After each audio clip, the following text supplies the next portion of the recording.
इस अध्याय में पढ़िए चातुर्मास्य में विशेष तप और भगवान की षोडशोपचार पूजा का क्रम। ब्रह्मा जी कहते हैं, षोडशोपचार से सदैव भगवान विष्णु की पूजा करना तप है और भगवान के शयन करने पर वही महातप कहा गया है। इसी प्रकार सदा पंचयज्ञों का अनुष्ठान भी तप है, परंतु चातुर्मास्य में श्रीहरि को निवेदन करने पर वही महातप हो जाता है। ऋतुकाल में स्त्री के साथ संबंध करना गृहस्थ के लिए सदा ही तप माना गया है, किंतु वही चातुर्मास्य में श्रीहरि की प्रीति के लिए किया जाए तो महातप है। सदा सत्य बोलना तप है।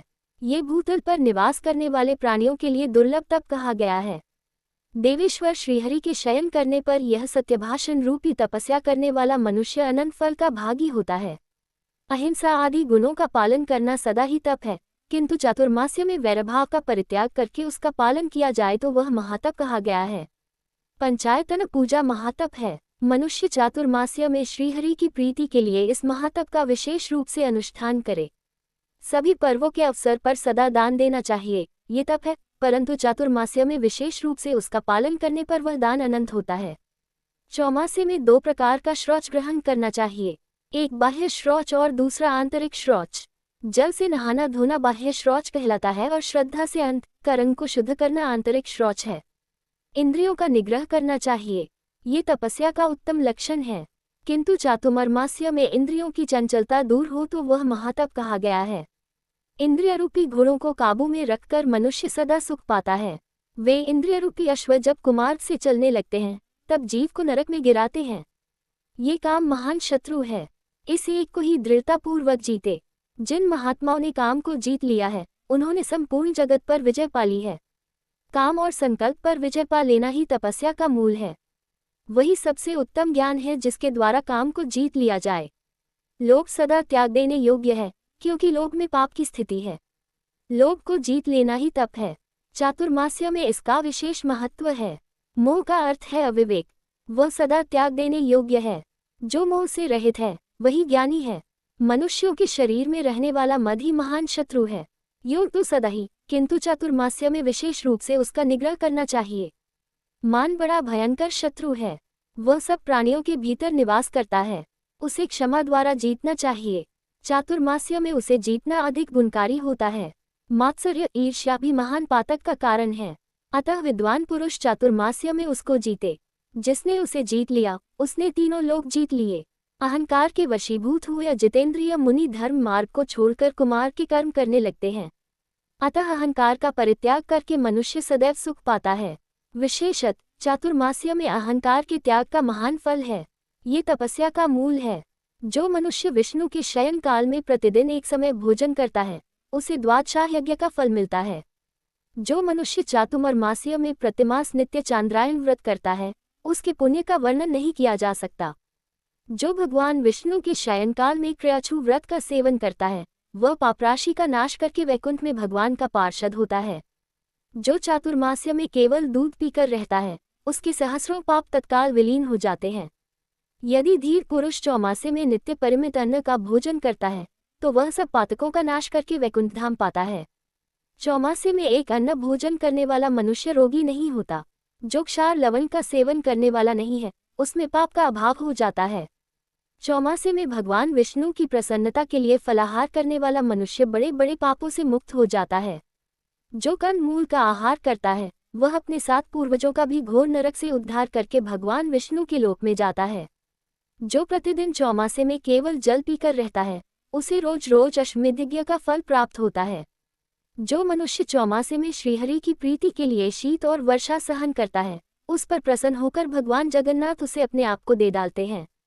जो मन ही मन भगवान नारायण का चिंतन करके इस परम पवित्र और पाप की शुद्धि के हेतुभूत पुराण को सुनता अथवा पढ़ता है वह मरकर मोक्ष को प्राप्त होता है। नारद जी ने पूछा, प्रजापते 16 उपचारों से किस प्रकार भगवान की पूजा की जाती है? ब्रह्मा जी ने कहा, वेदों और शास्त्रों के विधान के अनुसार भगवान विष्णु की भक्ति दृढ़ करनी चाहिए। ये सब जो कुछ दिखाई देता है सबका मूल वेद है और वेद सनातन भगवान विष्णु का स्वरूप है। वेदों के आधार है ब्राह्मण तथा ब्राह्मणों के देवता अग्नि है। अग्नि में आहुति डालने वाला ब्राह्मण यज्ञ में सदा भगवान श्रीहरि का भजन करता हुआ तथा श्री विष्णु की पूजा में निरंतर संलग्न रहता हुआ संपूर्ण जगत को धारण करता है। भगवान नारायण का स्मरण और ध्यान क्लेश दुख आदि का नाश करने वाला है। चातुर्मास्य में भगवान श्रीहरि जल में विशेष रूप से व्याप्त रहते हैं। जल से अन्न पैदा होता है जिससे जगत की तृप्ति होती है। वह अन्न भगवान विष्णु के शरीर के अंश से उत्पन्न होता है। अन्न को ब्रह्म कहते हैं। वह अन्न आवाहन पूर्वक भगवान विष्णु को समर्पण करके मनुष्य पुनर्जन्म, वृद्धता और क्लेश के संस्कारों द्वारा तिरस्कृत नहीं होता। सहस्त्र शीर्षा पुरुष इत्यादि जो 16 ऋचाओं वाला यजुर्वेद का महासूक्त है, वह सर्वोत्कृष्ट नारायणमय है। उसके पाठ मात्र से भी ब्रह्महत्या दूर हो जाती है। ब्राह्मण को उचित है कि वह पहले स्मृतियों में बताई हुई विधि के अनुसार अपने शरीर में उक्त 16 सूक्तों का न्यास करे। तत्पश्चात भगवान की प्रतिमा अथवा शालिग्राम शिला में विशेष रूप से न्यास करे। फिर क्रमशः आवाहन आदि करे। वैकुंठ धाम में विराजमान कौस्तुभ मणि से सुशोभित, कोटि कोटि सूर्यों के समान तेजस्वी, दंडधारी, शिखासूत्र से सुशोभित पीतांबरधारी रूप से भगवान विष्णु का आवाहन करके ध्यान करे। सब पापों के समूह का नाश करने वाले श्री विष्णु को इस रूप में अपने ध्यान में स्थिर करके उन्हें पूजा के लिए अपने आगे आवाहन करे। पुरुष सूक्त की प्रथम ऋचा सहस्त्र शीर्षा पुरुष इत्यादि मंत्र के आदि में ओकार जोड़कर उसका उच्चारण करे और उसी के द्वारा भगवान का आवाहन करे। इसी प्रकार दूसरी ऋचा पुरुष वेदम इत्यादि से पार्षदों सहित श्रीहरि को आसन समर्पित करे। वे सभी आसन सुवर्णमय हैं, ऐसा मन ही मन चिंतन करे। भक्ति योग से चिंतन करने पर वह परिपूर्ण होता है। फिर तीसरी ऋचा से पाद्य समर्पण करे और उसमें गंगा जी का स्मरण करें। उसके बाद सरिताओं तथा सातों समुद्रों के जल से जगदीश भगवान विष्णु को अर्घ्य दे। सरिताओं और सागरों का चिंतन मात्र करना चाहिए। चौथी ऋचा से अर्घ्य दान करना उचित है। इसके बाद श्रीहरि को अमृत से आचमन करावे। 3 आचमन से ब्राह्मण की शुद्धि बताई गई है। आचमन का जल स्वच्छ एवं फेन और बुबुद से रहित होना चाहिए। ब्राह्मण इतने जल से आचमन करे कि वह उसके हृदय तक पहुंच जाए। क्षत्रिय कंठ तक जाने लायक जल से आचमन करे और वैश्य तालु तक पहुंचने लायक जल से आचमन करे। स्त्री और शूद्र एक बार जल का स्पर्श मात्र करने से शुद्ध हो जाते हैं।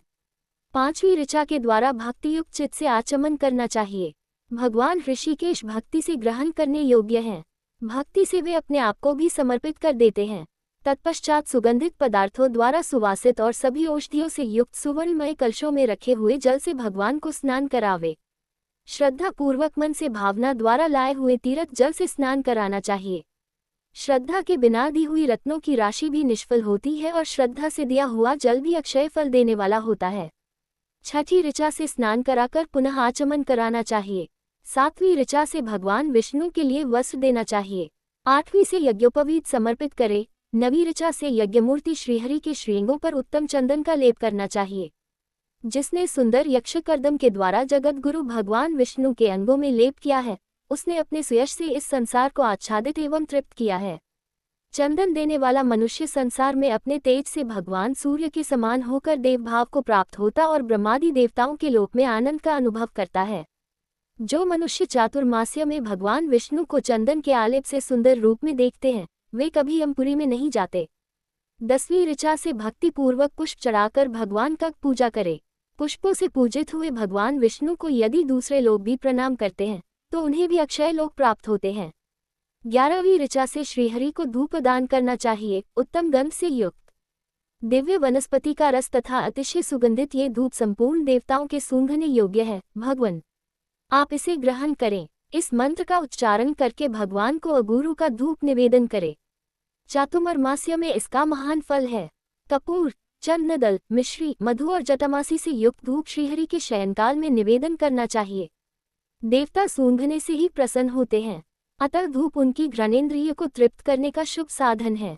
मुक्ति की इच्छा रखने वाले पुरुषों को 12वीं ऋचा से दीपदान करना चाहिए। जो चातुर्मास्य में भगवान विष्णु के आगे दीपदान करता है, उसकी पापराशि पल भर में जलकर भस्म हो जाती है। दीपदान के अनंतर मोक्ष पद में स्थित भक्ति युक्त पुरुषों को 13वीं ऋचा के द्वारा भगवान को अन्नमय नैवेद्य निवेदन करना चाहिए। अन्नदान के अनंतर भगवान को पुनः आचमन कराना चाहिए। तत्पश्चात 14वीं ऋचा से सब पापों का नाश करने वाली आरती उतारे और भगवान को नमस्कार करे। 15वीं ऋचा के द्वारा ब्राह्मणों के साथ भगवान की चारों ओर घूमकर परिक्रमा करनी चाहिए। 4 बार परिक्रमा करने से चराचर प्राणियों सहित संपूर्ण जगत की परिक्रमा तथा भगवत संबंधी तीर्थों की यात्रा संपन्न हो जाती है। तदनंतर 16वीं ऋचा द्वारा भगवान विष्णु के साथ अपनी एकता का चिंतन करे। मैं ही सदा विष्णु हूँ। इस प्रकार अपने मन में भावना करने वाला ब्राह्मण जीवन मुक्त हो जाता है। चौमासे में ब्राह्मण को विशेष रूप से योगयुक्त होना चाहिए। इस प्रकार यहाँ मोक्ष मार्ग प्रदान करने वाले भगवान विष्णु की भक्ति बताई गई।